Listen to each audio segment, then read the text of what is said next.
Uma fala que o Daniel teve aqui, eu acho que é muito importante a questão da reserva de emergência, né?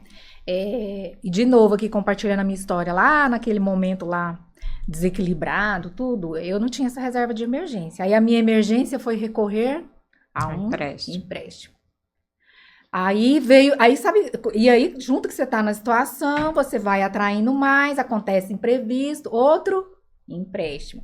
Ele fez o dinheiro crescer lá na renda variável, né? Aqui também cresceu, mas o empréstimo foi crescendo, entende? Então, fala um pouquinho pra gente sobre essa questão de pensar nessa renda, nesse fundo de emergência, nessa reserva de emergência, que é outro ponto que é muito importante, Sim, né? sim. Então, a reserva de emergência, o próprio nome já diz, né? Para emergências, né? E quem de nós nunca passou por Nunca uma passou por uma emergência, emergência, né? né? A E gente emergência não avisa que vai não chegar, né? Ó, avisa. tal dia eu vou bater aí na sua Exatamente. porta. Imprevistos, né? Risco. A gente está suscetível a risco desde a hora que acorda, sem mesmo sair de casa, né? Até mesmo dormindo, a gente tá correndo risco, né?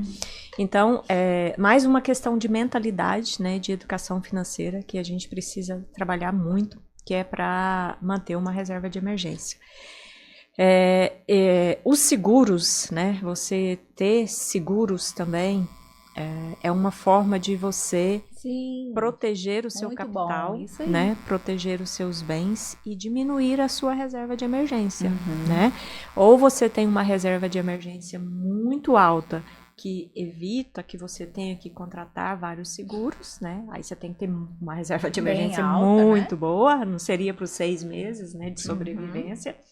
Ou você tenha um número significativo de seguros que te dê uma sensação de segurança, né, para que a sua reserva de emergência ela fique um pouco menor. Seguro de vida, importantíssimo. Sim. Seguro do automóvel, seguro residencial, né, seguro funeral, né. Sim.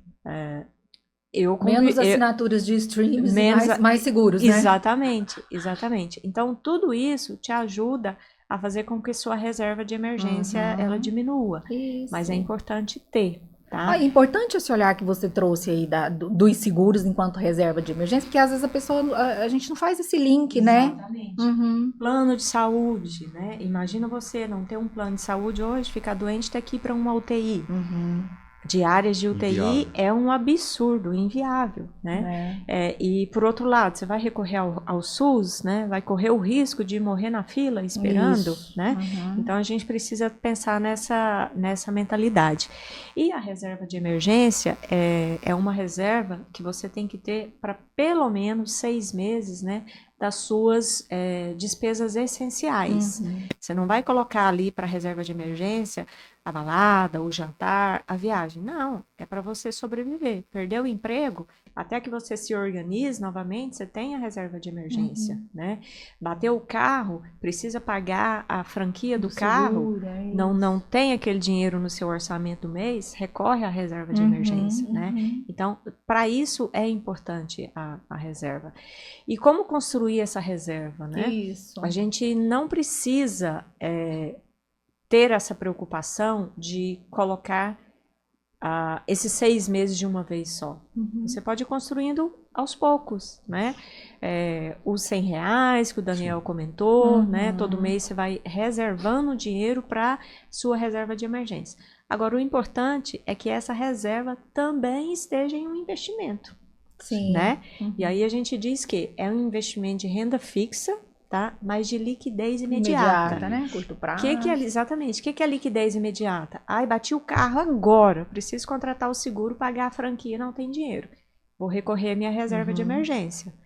Então, tá num CDB que eu consiga tirar hoje o dinheiro, né? Muitas vezes não, muitas vezes o CDB aí tem uma liquidez a partir de 2 meses, a partir de 3 meses, né? Então, para esse tipo de investimento, a gente acaba recomendando muito o Tesouro Direto, que é o Tesouro Selic, que é o único que realmente tem liquidez a partir do momento que você aplicou hoje, amanhã se precisar, você já consegue, né? Então, a reserva de emergência, ela é realmente para nos socorrer em caso de emergências e fazer com que a gente não tenha que recorrer a empréstimos, né? Eu sempre digo para os meus mentorados que juros é excelente. Excelente para quem recebe, Sim. né? Enquanto investidores. Enquanto investidores, né? O Daniel ali aplicando em ações, né? Recebendo dividendos, juros sobre capital próprio, mesmo que o capital dele esteja desvalorizado de 20%, é uma maravilha, não é, Daniel? Você está recebendo e você se empolga, você quer reaplicar aquilo para no próximo mês você receber mais, né? Mas para quem vai pagar um empréstimo, como você já passou por isso, é muito frustrante. Muito frustrante. Deus me livre. Né?